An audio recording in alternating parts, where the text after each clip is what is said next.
संकीर्णताएं पैदा कर दी। निजी स्वार्थ के लिए लोगों ने दूसरों की निंदा करके अपने को श्रेष्ठ बनाने का स्थान बना दिया। अच्छा, एक बात आप हमें बताइए, आज तक यहाँ तो कई माताएं हमारी हीरे से बड़ा प्रेम करती होंगी, कभी हीरे ने कहा कि हमारा इतनी कीमत है, इस दुनिया में सबसे ज्यादा कीमती मैं हीरा हूं? किसी हीरे ने कहा? हीरा कभी अपनी कीमत नहीं कहता है। हीरा के जानकार जौहरी बोलते हैं। अगर रोड चलता हुआ व्यक्ति को हीरा की कीमत बताने लगे जिसको स्वयं अपनी कीमत का पता नहीं है, तो प्रामाणिक होगा क्या? ऐसे धर्म क्या है, गुरु क्या है, स्थान क्या है, ये जो जानकार हैं इसके, वो बताए तो प्रामाणिक माना जाएगा। तो धर्म, अर्थ, काम, मोक्ष सबकी आवश्यकता है, और कितनी सीमा तक चाहिए ये भी कहां कहां में आपको अचंभव लगेगा।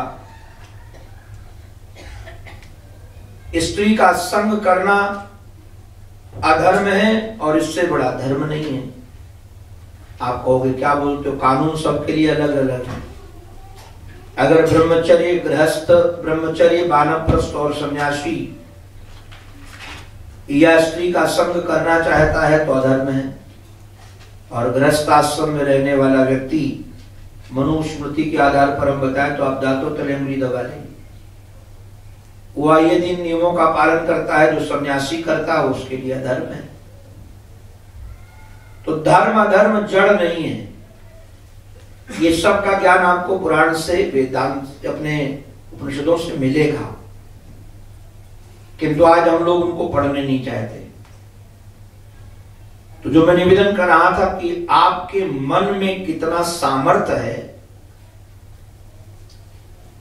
आप लोग कभी सुनते होंगे मन के हारे हार है, मन के जीते जीत। तो ये मन के संकल्पों का कितना सामर्थ्य है, ये आप अगर जान जाओ, उसको पहचान जाओ, तो आप कभी दीन दुखी न बनो। इसलिए उस मन के सामर्थ्य को जगाने के लिए वशिष्ठ जी महाराज ने योग वशिष्ठ सुनाया राम जी को। ये मन का क्या खेल है। तो संकल्प का बहुत बड़ा असर होता है, और जिसके संकल्प जितने कम होते हैं वो बहुत जल्दी पूरे होते हैं। जिनके घर में संकल्पों का मेला होगा, किस किस को पूरा करेंगे पहले भगवान? जितने संकल्प कम होंगे वो उतनी जल्दी पूरे होंगे। तो संतों के जीवन में संकल्प विकल्प बहुत कम होते हैं, क्योंकि वह ईश्वर के आश्रित चलते हैं।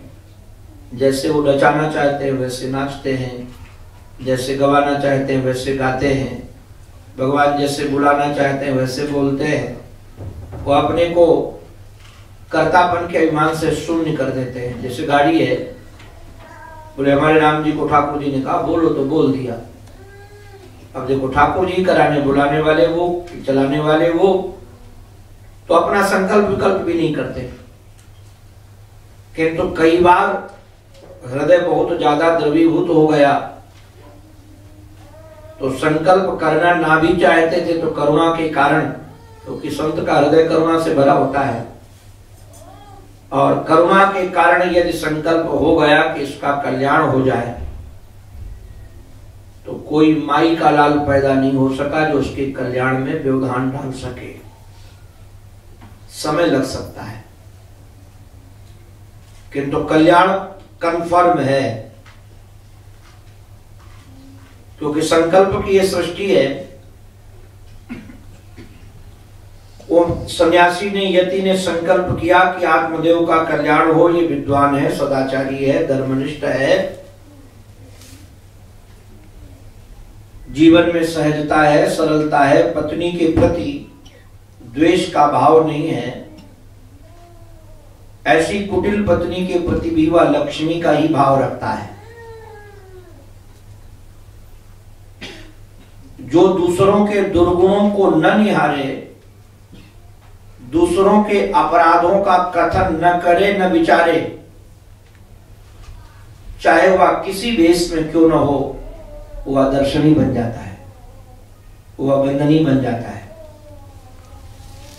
आत्मदेव के जीवन में किसी के प्रति कभी भी द्वेष का भाव नहीं था। पत्नी के प्रति भी बड़ा प्यार भरा था। महात्मा ने संकल्प किया, किंतु आत्मदेव के संकल्प में एक संसार की वासना थी कि पुत्र मिले। अच्छा देखिएगा, मैं निवेदन करूं, औषधियों के कई प्रकार होते हैं। जैसे जो आज की अंग्रेजी दवा है, आप वो खा लो तो रोग को दबा देता है, दवा खाते ही दबा दे। हमने सुना है कि होम्योपैथिक दवा खाओ तो पहले रोग अंदर और चुपे तो बाहर आएंगे,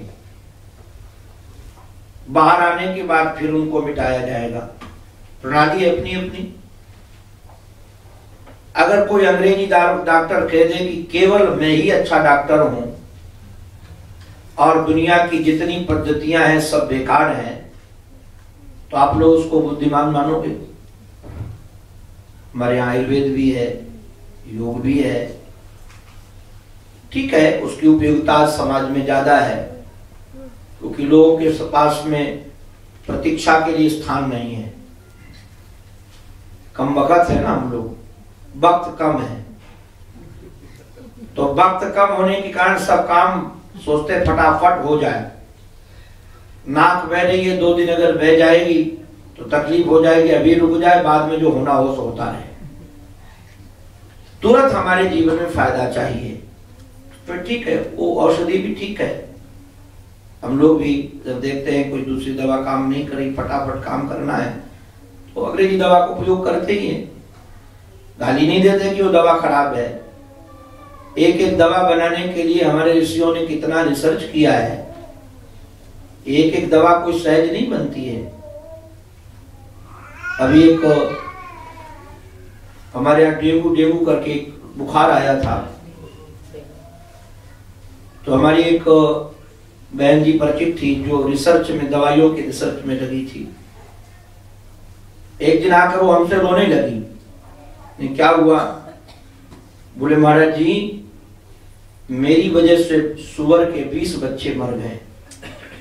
तो मुझे लगा कि गाड़ी चढ़ गई होगी या कुछ, ऐसे कैसे मर गए सुअर के बच्चे? तो उसने कहा हम 30 दिन से एक रिसर्च में लगी थी, दवा बना रही थी। तो दवा बना करके हम वो सुअर के बच्चों पर इंजेक्शन लगा कर देखते हैं कि पहले ये अगर इन पर क्या असर पड़ेगा। चूहों पर लगा के देखते हैं, उसका पूरा रिसर्च किया जाता है। तो वो भी वैज्ञानिक हैं जिन्होंने एक एक दवा की खोज की है। एक एक दवा में खोजने का कितना समय लगाया, कितनी संपत्ति लगाई। हमको लगता है दवा 5 रुपए की है, किंतु उस दवा को तैयार करने के लिए कितना समय लगा है, कितनी संपत्ति लगी है, ये तो जो जिस विभाग में होंगे वो लोग जानेंगे। तो हम कहने लगे ये दवा बेकार है, ये बनाने वाले बेकार है, ये नासमझ है। तो हमारी बुद्धि का ही परिचालक है, वो दूसरे का नहीं है। इसलिए महापुरुष लोग कभी किसी को गाली नहीं देते, कभी किसी को ये नहीं कहते कि ये संप्रदाय खराब है, ये मजहब खराब है। उनकी इज्जत करते हैं, क्योंकि कहाँ किसकी उपयोगिता है उसकी उपयोगिता वो जानते हैं, किसकी कैसी उपयोगिता है, इसलिए वो वंदन करते हैं उन सबको। तो मैं निवेदन एक बात का कर रहा था कि आत्मदेव जी के जीवन में एक वासना थी, चाहत थी पुत्र की, और मैं गारंटी से कह सकता हूं वो तो दिव्य महापुरुष थे। हमारे जैसा पामर व्यक्ति भी यदि संकल्प कर दे दृढ़ता से कि इसकी वासना मिट जाए तो मिट जाएगी। वो तो इतने बड़े महापुरुष संकल्प करते तो वासना मिट जाती, किंतु जानते थे कि वासना को दबाना ठीक नहीं है। इस वासना ये दबी रहेगी तो उसको दोबारा जन्म लेना पड़ेगा। एक छोटी सी वासना के लिए व्यक्ति को कैसे भटकना पड़ता है, ये तो जो इस विज्ञान को जानते हैं उनको पता है। तो कहा कि चलो पूरा करा देते हैं, किंतु ऐसे ढंग से पूरा कराते हैं कि अपने आप अध्यात्म की ओर भागेगा। एक दुष्ट बेटा भी दिया और एक सज्जन बेटा भी दिया। उस दुष्ट बेटे ने, अगर उस संत का संकल्प न होता, आप लोग अन्यथा मत मानिएगा, अगर उस संत का संकल्प न होता तो आत्मदेव को क्या धुंधकारी के गाली देने से वैराग्य हो जाता क्या? आजकल नालायक बच्चे जाने कितने अपने माँ बाप को गाली देते हैं, तो क्या सब वैराग्यशाली हो जाते हैं क्या? सबके जीवन में श्रद्धा जग जाती है क्या? सबके जीवन में विश्वास जग जाता है क्या? एक देवी जी हमारी मुंबई में हमारी कथा चल रही थी, तो बीच में ही पूज्य श्री तुलसीदास जी महाराज की जयंती आई। हमारा आदर भाव है उनके प्रति, तो हमने धूमधाम से कथा के बीच में जयंती मनवाई उनकी। एक पढ़ी लिखी माँ ने हमको कहा कि महाराज जी आप बुरा न मानो तो एक बात कहूं। उनका कहो। बोले जितने बड़े बड़े महात्मा बने हैं सबको इनकी पत्नियों ने ही बनाया है। तो हमने कहा कैसे? तो देखो तुलसीदास जी की पत्नी रत्नावली ने अगर उनको फटकार न लगाई होती कि जितने हड्डी मांस के शरीर से तुम्हारा प्रेम इतना भगवान से हो जाए, अगर ये फटकार न लगाई होती तो इतने बड़े साधु कैसे बनते? और 3-4 नाम गिना दिए। हमने कहा मातृशक्ति में आपको वंदन करता हूँ, सच में माताओं की कृपा के बगैर कोई महात्मा तो नहीं बन सकता। अगर माँ संस्कार न दे, माँ भी तो स्त्री है, अगर माँ संस्कार न दे, इनकी माँ ने संस्कार न दिए होते, हमारी माँ ने संस्कार न दिए होते, तो हम लोग कैसे निकलते? तो माँ की करुणा है, मैं इस बात को मानता हूं, किंतु उसमें एक भगवान की कृपा के बगैर संभव नहीं है। कहा क्यों नहीं संभव है? हमने कहा सच बताओ। वो माता जी लगभग 60 साल की होंगी। हमने कहा आपने 40 साल तो विवाह के हो गए होंगे, 20 साल पहले विवाह जल्दी हो जाता था, तो 40 साल की अवध में कम से कम 40 बार तो अपने पति को डांटा होगा तुमने। बोले हाँ डांटा तो है। तो हमने कहा उसको वैराग्य हुआ? ये रत्नावली रोज डांटती हैं, किंतु क्या वैराग्य हो जाता है? आप लोग डांटती हो कि नहीं डांटती? बोलना मत, ऐसे गर्दन निकाले। सब डांट लगाती हैं, मौका मिलने पर कहां कोई चुप रहता है। किंतु कितने तुलसीदास जी बनते हैं? कहां बनते हैं? वो तो भगवान की कृपा होती है। जब किसी संत का संकल्प हो, भगवान की कृपा हो। मैं तो कई बार लोगों को एक बहुत मर्यादित, इसका भारत में तो बोलते अलग ढंग से कि तुम्हें बहुत मर्यादित बोलता हूं, मैं तो कहता हूं 100 भूसा खाएं, तमाशा घुस के देखें। एक भूसा की जगह कुछ और है, वो हम बोलेंगे नहीं, वहां भूसा की जगह और कुछ है। घर में कितनी उपेक्षा होती है बच्चे के द्वारा। आजकल तो हम देखते हैं भारत में दंग रह जाते हैं, बच्चे की ढंग का व्यवहार माता पिता के प्रति करते हैं। हमको तो कई बार आंसू भी आ जाते हैं, तो हमारे बस में कुछ है नहीं। पीड़ा देखते हैं जब वृद्धों की, बहुत हृदय भर आता है। तो ये कोई नई घटना नहीं थी, आत्मदेव के जीवन में घटी। ये कोई असंभव वाली घटना नहीं थी। जाने कितने धुंधकारी अपने पिता को गाली देते हैं, किंतु इनको गाली दिया तो वैराग्य हो गए और चिंतन करते हैं न चेन्द्र से सुखम किंचित न सुखम चक्रवर्ती नहा। सुख न तो इंद्र को है न चक्रवर्ती राजा को है। सुखी यदि कोई है तो मुनि एकांत जीवी है, जो मननशील है और चिंतन कर ही रहते। तब सामने से हमारे गोकर्ण जी महाराज आ गए। गोकर्ण जी महाराज आए, आज दृष्टि बिल्कुल बदली हुई थी। आप लोग अन्यथा मत मानिएगा, हमारे जीवन की जो हमारे पूज्य महात्मा जी कह रहे थे, हम लोगों के जीवन में ये श्रद्धा और विश्वास की जो पूंजी है, ये बिना भगवान की कृपा के मिलती नहीं है। भगवान कृपा करते हैं तब ये श्रद्धा और विश्वास की पूंजी मिलती है। ये श्रद्धा में इतना सामर्थ्य है कि पाषाण से भी परमात्मा प्रकट हो जाते हैं। विश्वास में इतना सामर्थ्य है कि पाषाण से भी परमात्मा प्रकट हो जाते हैं। हम लोगों के यहाँ जैसे भागवत ग्रंथ बड़ा प्रचलित है, श्री रामचरितमानस प्रचलित है, वैसे हमारे यहाँ वैष्णव में एक भक्तमाल नामक ग्रंथ बड़ा प्रचलित है। तो भक्तमाल में यह दर्शाया गया है कि भक्तों के लिए भगवान कैसे कैसे अवतार लेते हैं। दिलाराम बापू के लिए कैसे लिया, नरसिंह मेहता के लिए कैसे लिया। तो उन्होंने बड़ा विभाग किया है, सतयुग में, त्रेता में, द्वापर में, कलयुग में कौन कौन से भक्त हुए और उनके सामने भगवान कैसे कैसे रूप में प्रकट हुए, इसका बड़ा सुंदर वर्णन है। तो हम जब उसको पढ़ते हैं तो उसमें मूल तो श्रद्धा और विश्वास से भरा हुआ मामला ही होता है। श्रद्धा के कारण, विश्वास के कारण, अब प्रहलाद ने अपने पिताजी को कह दिया कि भगवान सब जगह रहते हैं, जर्रे जर्रे में नजारा मैं उसका देखता हूं, सब जगह में पसारा उसका देखता हूं, कैसे कह दूं कि वो कहां नहीं रहते हैं, क्योंकि जहां में मैं बस उनको ही देखता हूं। सर्वत्र दृष्टि भगवत दृष्टि होने के कारण कह दिया इस खंबे में भी है, तो भगवान खंबे से प्रकट हो गए। तो उसके विश्वास में प्रकट किया कि नहीं किया, उसके श्रद्धा ने प्रकट किया कि नहीं किया। एक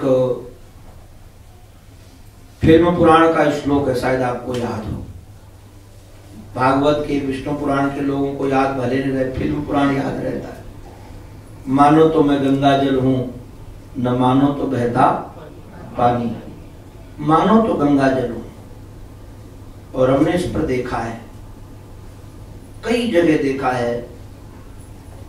एक जगह लोगों की श्रद्धा और विश्वास से भरा हुआ स्थान है तो सब मनोकामना पूरी हो जाती है, और श्रद्धा विश्वास न हो तो कामना पूरी नहीं होती। हमारे भारत में बहुत साल तक मनचले लोगों का राज्य रहा, तो कई उसमें ऐसे भी रहे जिन्होंने सारी मूर्तियों को खंडित कर दिया। तो जिनको हम परमात्मा मानते थे, लाखों लोग उनसे मनोकामना पूरी करते थे, वो मूर्तियों ने उनको निकल करके मारा नहीं। प्रकट मानते थे कि हाँ भगवान है, किंतु हमने आज तक एक भी जगह नहीं पढ़ा कि किसी मूर्ति से हनुमान जी निकले हों, उसको एक झापड़ मारा हो कि तू मुझे तोड़ने आया, चल मैं तुझे तोड़ता हूं। तो कई लोग कहते हैं मूर्ति में भगवान होते तो मारते हैं ही नहीं है। ऐसा नहीं है। उन मूर्तियों से जाने कितने लोगों को भगवान के दर्शन होते, आज भी होते हैं। उनको कुछ नहीं हुआ और अपने को होते हैं। इसका अभिप्राय क्या है? इसका अभिप्राय यही है कि हमारा यदि विश्वास और श्रद्धा अटल है तो वहां से भगवान का दीदार हो जाता है। अगर ये नहीं है हमारे जीवन में तो नहीं हो पाता। तो ये जो रसायन हमारे चित्त में श्रद्धा और विश्वास का आ जाए, इसमें कई नियम है दृढ़ता के। जब तक हमारे जीवन में समर्पण नहीं आएगा, चाहे आप गीता पढ़ लो, जब तक आप देखोगे अर्जुन भगवान के बहुत अंतरंग हैं। मैं एक बार विचार कर रहा था, 125 साल तक श्री कृष्ण इस धराधाम पर रहे और 90 वर्ष की आयु में ठाकुर जी ने गीता का उपदेश दिया। जब महाभारत युद्ध हुआ उस समय ठाकुर जी की आयु थी 90 वर्ष की, 90 साल के थे। तो क्या इसके पहले कभी अर्जुन को उन्होंने गीता नहीं सुनाया? नहीं सुनाया। क्यों नहीं सुनाया? कह सकते थे चलो मित्र, मुझे गीता का उपदेश करने का मन है, हरिद्वार में बैठा कर गंगा किनारे तुमको सुनाएंगे। कभी नहीं सुनाया। और सुनाया भी तो ऐसा स्थान, न पंडाल बनवाया, न माइक लगवाया, न परीक्षित को सामने कहा श्रद्धाओं भगवान बनकर बैठो। कोई सुनाने का गीता उद्देश्य भी नहीं था। किंतु सुनाया कब? जब देखा कि तो मोहग्रस्त हो गया। मोहग्रस्त होने पर भी नहीं सुनाया। अगर केवल मोहग्रस्त होता तो भगवान गीता नहीं सुनाते। अब कभी पढ़िएगा, विषाद योग नाम है प्रथम अध्याय का। प्रथम अध्याय तो विषाद योग है और गीता की भूमिका है।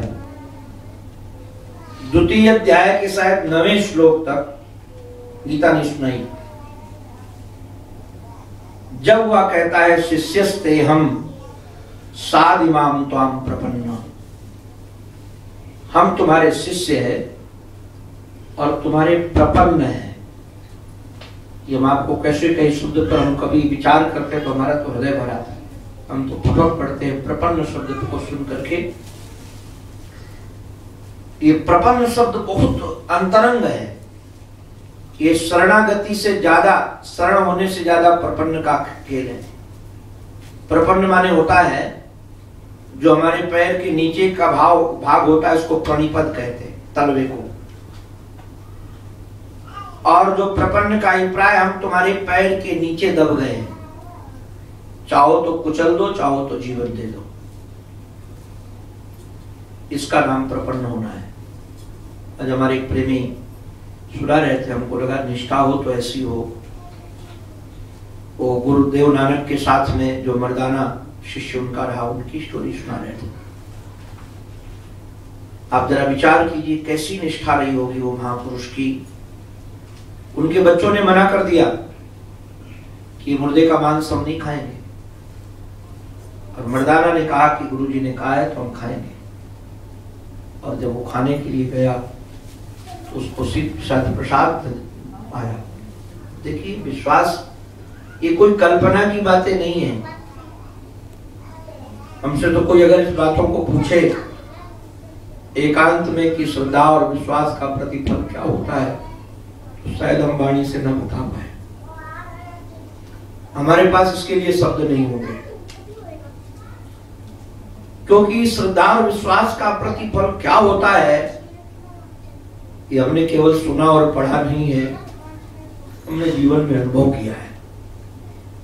आज भी गुरुजनों की कृपा का स्मरण होता है तो हृदय भर आता है, और हमारे पास कुछ नहीं होता।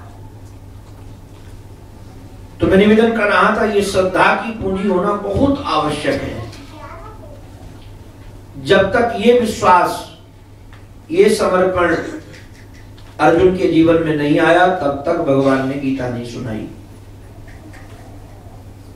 और जो समर्पण अर्जुन के जीवन में था, वही समर्पण आत्मदेव जी के जीवन में गोकर्ण जी ने देखा। और जब गोकर्ण जी ने देखा कि आज बिल्कुल समर्पित है, तो जान गए गोकर्ण जी कि संसार में दुख का कारण मैं और मेरा ही है। बस इससे सरल और कुछ नहीं कहा जा सकता। दुख का कारण मैं और मेरा, इसी का नाम माया है। मैं और मोर तोरते माया। माया का स्वरूप ही है, मैं और मेरा, तू और तेरा। माया को यदि सबसे सरल भाषा में यदि कहा गया, भगवान राम ने, ये बहुत सुंदर महाराज प्रसंग है ये तो रामचरितमानस के, मैं और मोर तोरते माया, इसी से सारा का सारा संसार। तो इनको लगा कि पिताजी को जो पीड़ा है, अधिकतर जो हम लोगों को पीड़ा होती तो शरीर की होती है या शरीर के संबंधियों के कारण होती है। दो कारण है। तीसरा कोई कारण नहीं है। एक तो शरीर के माध्यम से पीड़ा और शरीर के जो संबंधी है उनके द्वारा पीड़ा। तो गोकर्ण जी महाराज ने ब्रह्मास्त्र का प्रयोग किया। क्या ब्रह्मास्त्र का प्रयोग किया? ऐसा ब्रह्मास्त्र प्रयोग किया कि शरीर ही को नकार दिया। गीता में तो भगवान ने बहुत बाद में शरीर को नकारा। इन्होंने प्रारंभ ही यहीं से किया, शरीर को नकारने से। देहेन सीमांस रुधिरे विमति त्यजत्वम जाया सुता दिशु सदा ममताम विमुंच। सबसे पहले कहा इस देह के प्रति आप अभिमति का परित्याग करो। यह अभिमति क्या है? अभिमति माने मैं शरीर हूं, अभिमति इसका नाम है। आपसे पूछा जाए आप कौन है तो तुरंत शरीर का नाम बता दोगे। मैं शरीर हूं। जिनको गीता के संस्कार होंगे तुरंत समझ जाएंगे। ठाकुर जी ने इस शरीर की उपमा पता है किससे दी है? वस्त्र से। वासांस जीर्णानि यथा विहाय नवानि गृह्णाति नरोपराणि। गीता 2 अध्याय। वासांस जीर्णानि यथा विहाय। अच्छा आप लोग एक बात हमें बताइए, कपड़े आप सब पहनते हैं, क्या कोट पहनने वाला कोट हो जाता है क्या? साड़ी पहनने वाला साड़ी हो जाता है क्या? ड्रेस पहनने वाला क्या ड्रेस हो जाता है क्या? नहीं होता। आप सामान्य रूप से देखते हैं। यदि ड्रेस पहनने वाला ड्रेस नहीं होता, कोट पहनने वाला कोट नहीं होता, तो शरीर में रहने वाला शरीर कैसे हो जाएगा? किंतु एक बात आपको लगेगी, आप कहोगे कोट फटता है तो हमको पीड़ा नहीं होती, किंतु शरीर में कुछ होता है तो पीड़ा होती है। तो कोट और शरीर की उपमा एक साथ कैसे आप दे सकते हो? मैं एक अनुभव की बात बता रहा हूं आप सबको। ये अभिमति का प्रतिफल है। एक सज्जन ने बहुत महंगी कार ली। ये कार के नाम हमको पता नहीं है, मैं कभी जानना भी नहीं चाहता हूं और लगभग मैं पूछता भी नहीं हूं कौन किसकी कार है। अपने को बैठने से तो काम है और क्या, और तो सब बेकार है। तो हम कभी, हमारी रुचि भी नहीं है और संस्कार भी नहीं है। तो कौन सी कार ली थी आप पूछने मत आना, मैं बता नहीं पाऊंगा। ये पता है कि बहुत कीमती, आज से करीब 10 साल पहले भारत में 65 लाख की या 70 लाख की थी वो कार। उन्होंने दाम बताया था, मैंने नाम तो पूछा ही नहीं। तो कार लेकर के आए तो सज्जन हमारे आराध्य गुरुदेव के शिष्य थे। उनको लगा कि मैं हूं तो बैठ जाऊंगा तो महर्षि का आशीर्वाद मिलेगा। मैं बैठा उस कार में। कार थोड़ी लंबी थी, बड़ी कार थी। ड्राइवर चलाने लगा और मैं बैठ गया बगल में, पीछे वो सज्जन बैठ गए। कुछ दूर लेकर जाना था कार, उस ड्राइवर ने गलत मोड़ा और कार में खरोच लग गई। मैं आपको क्या बताऊं, वो सज्जन भूल गए कि कोई साधु बैठा है क्या बैठा है। इतना नाराज हुए, ड्राइवर को 2 हाथ मारे। इतने बेचैन, मुझे तो ऐसा लगता था कि कहीं खरोच शरीर में तो नहीं लगी इनके। बहुत नाराज ड्राइवर के ऊपर, पर मुझे कोई फर्क नहीं पड़ा। उसी कार में मैं भी बैठा था। उसको उतार दिए, डांट भी लगाए, उसको वहां से हटा दिए, स्वयं कार चला के चले। मेरा स्वभाव है उस समय कुछ न कहूं किंतु चिंतन का स्वभाव है। मैं कमरे में जब लेटा तो हमने कहा श्रवणानंद, हम दोनों एक ही कार में बैठे थे, खरोच कार को लगी, मुझे क्यों पीड़ा नहीं हुई, उनको क्यों हुई? जब कार में बैठने के कारण ही खरोच लगना हमारा पीड़ा होनी थी तो उनको हुई और हमको नहीं हुई। मैं बहुत विचार करता रहा कारण क्या है। तो एक कारण ये लगा कि उस गाड़ी के प्रति उनका अटैचमेंट बहुत था। उस गाड़ी को अपना मोह मानते थे कि मेरी गाड़ी है, और अपने राम मानते नहीं कि मेरी गाड़ी है, न तो मैंने खरीदा न मेरी गाड़ी है वो। अभिप्राय क्या हुआ कि मान्यता का ही तो दुख हो गया ना। आज तक किसी गाड़ी ने कहा हो कि श्रीमान जी हम आपकी हैं तो हाथ उठाओ। किसी की गाड़ी ने कहा हो या किसी के घर में रखे हुए रुपए पैसे ने कहा हो कि हम तुमसे बहुत प्यार करते हैं। क्यों माताओं, तुम्हारे जेवर ने कभी कहा कि तुम हमको कभी अलग मत करना, नहीं तो हम मर जाएंगे? ये एक तरफा प्रेम है। ऐसे ये शरीर हमसे प्रेम नहीं करता है, क्योंकि शरीर जड़ है। शरीर में जो चेतन आत्मा है वही इस जड़ शरीर से प्रेम कर बैठा, और इतना प्रेम कर बैठा। अच्छा, वही गाड़ी जब पुरानी हो जाती तो खरोच का भी डर नहीं रहता। नई नई गाड़ी हो, हमारे महात्मा जी चलाते थे उनको, तो नई नई गाड़ी जब आए तो उसमें ज्यादा व्यक्ति का अटैचमेंट होता है, ज्यादा। धीरे धीरे पुरानी हो जाती है तो फिर सोचते कोई बात नहीं। ऐसे ये जो आपका शरीर है, ये शरीर आप नहीं है, ये पक्की बात है। भागवत के आधार पर, गीता के आधार पर, उपनिषद के आधार पर, ये शरीर तो बिल्कुल आप नहीं है। अब शरीर में जो लगा हुआ मटेरियल है, देह में हड्डी है, मांस है, मलमूत्र भरा हुआ है।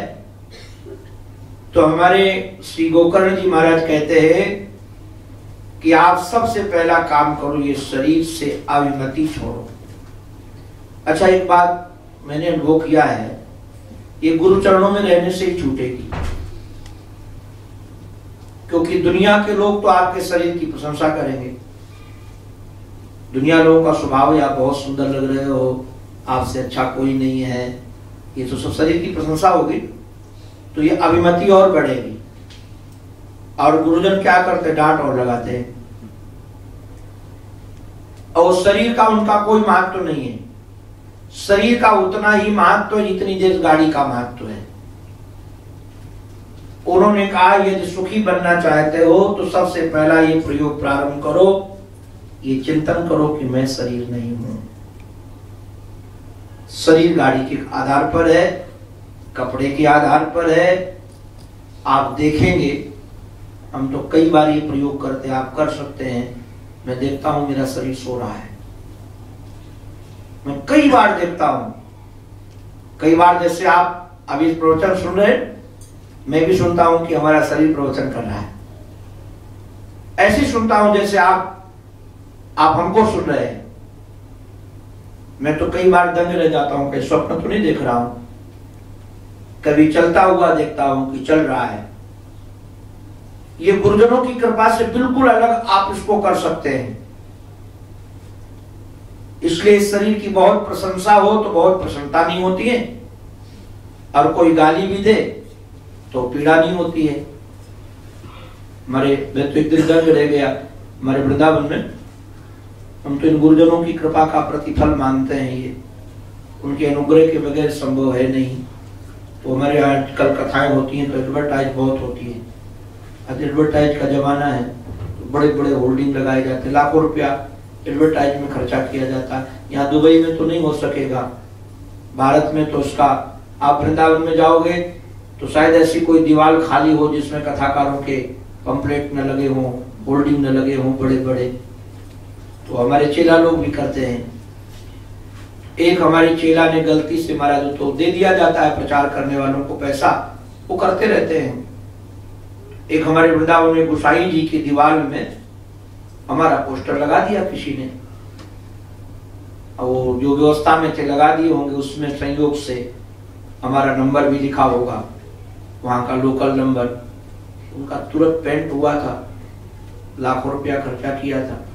वो पोस्टर लगा, देखा तो शाम को बिहारी जी के मंदिर से लाल तात हो गए। ठाकुर जी के सेवक वो कहाँ किसी को सह सकते हैं। तो तुम्हारा तुरंत हमको रात्रि में 10 बजे टेलीफोन किया, तुम्हारे बाप की दीवार है ये, तुमने क्यों लगवा दिया? हमको पहले तो कुछ समझ ही नहीं आया कि बोल क्या रहा है। फिर हमको जब पता चला तो हमने कहा गलती हो गई, तो जिसने भी लगवाया है मैं उसको कह दूंगा कल हटा देंगे, वो मैं बच्चों को कह दूंगा। बोले हटा देंगे तो क्या हो जाएगा, दीवार तो खराब हो गई। मैंने कहा पेंट करवा देंगे। बोले तब क्या होगा, पेंट खराब करवा दोगे तो हमने कहा जैसे जो हो सो आप बताओ। बोले कल मैं आ रहा हूं तेरी खबर लेने। तो हमने कहा कितने लोग आओगे? तो पूछा क्या करोगे? हमने कहा नाश्ता तो तैयार करवा दूं मैं, आप कितने लोग आओगे? तो बड़ा नाराज होकर के बोला ये गांधी का अवतार पैदा हुआ है, टेलीफोन रख दिया कि दोबारा आया नहीं हूं। तो जब नहीं आए तो मैं स्वयं गया। हमने कहा भाई कहाँ हो गया? तो पता चला कि तो आकर प्रणाम किया। बोले आप हो? हमको तो पता ही नहीं था। तो मैं अंतःकरण, इसके साक्षी दुनिया के लोग नहीं हैं। आपके अंतःकरण में आपकी प्रशंसा करने से उसकी तरंगें उठती हैं कि नहीं उठती, ये आप जान सकते हो। आपको कोई गाली दे रहा है, आपकी कोई निंदा कर रहा है, आपके चित्त पर कैसा असर पड़ सकता है ये आप जानते हो। उसके साथ, क्योंकि शरीर के समीप जितना हम हैं, चित्त के समीप जितना हम हैं, उतना कोई दूसरा नहीं है। सत्संगी को अपने चित्त का निरीक्षण करना चाहिए। हम लोगों का जब कोई शरीर की प्रशंसा करता है तो आज तक कभी नहीं लगता कि शरीर की प्रशंसा हो रही है, मेरी प्रशंसा हो रही है। मुझे लगता है गुरुजनों की प्रशंसा हो रही है, ये उनकी चीज है। तो ये जब आप शरीर के साथ बहुत ज्यादा अटैचमेंट कर लोगे ना, तो शरीर के साथ ज्यादा राग कर लोगे, इसमें बाबा जी बनने की जरूरत नहीं है। आप ये प्रयोग कर सकते हो, जब कोई शरीर की निंदा करने लगे तो सोचो ये तो हड्डी मांस का निंदनीय ही है, इसमें क्या रखा है, मलमूत्र से बना हुआ है। आप कभी विचार करना, जो सब्जी दाल फल खाने से ये शरीर बढ़ता है, वो दाल को उठा करके रेफ्रिजरेटर में न रखना, 2 दिन ऐसे छोड़ देना तो गंध आएगी कि नहीं आएगी? ये फल से गंध आएगी, आप रह नहीं पाओगे। तो सड़ने वाले पदार्थ से बना हुआ ये शरीर, और उसके प्रति हमारी इतनी महाराज अहंता है, अभिमति है। तो गोकर्ण जी ने कहा पिताजी पहला काम तो ये करो, शरीर के प्रति अभिमति छोड़ दो। मैं शरीर हूं ये मानना बंद करो। आप प्रयोग करो उसको कि मैं शरीर नहीं हूं। आप देखेंगे सचमुच में आप शरीर है भी नहीं। अगर आप शरीर होते तो स्वप्न में ये शरीर लेटा रहता है और आप दुनिया भर घुमाते हो कि नहीं घुमाते? तो आप यदि शरीर होते तो आप कहीं नहीं जा पाते। ये धीरे धीरे क्रम है इसका चिंतन करने का, सूक्ष्मता की ओर। तो बाद में पहले इतना समझो कि हम शरीर नहीं है, ये हड्डी मांस का बना हुआ शरीर है, इसके अंदर हम रहते हैं। दूसरा प्रयोग ये करो, जाया सुता दिशु सदा ममताम विमुंचक। ये जो ममता जी है ना, ममता जी, ममता माने मम, मम का जो भाव है, ये मेरा ये मेरा ये मेरा ये मेरा, एक गांठ लगाकर आज यहां से जाना। इस दुनिया में, एक बात कई बार पहले भी बोला होगा कभी, इस दुनिया में कोई भी आपको प्रेम नहीं करता है।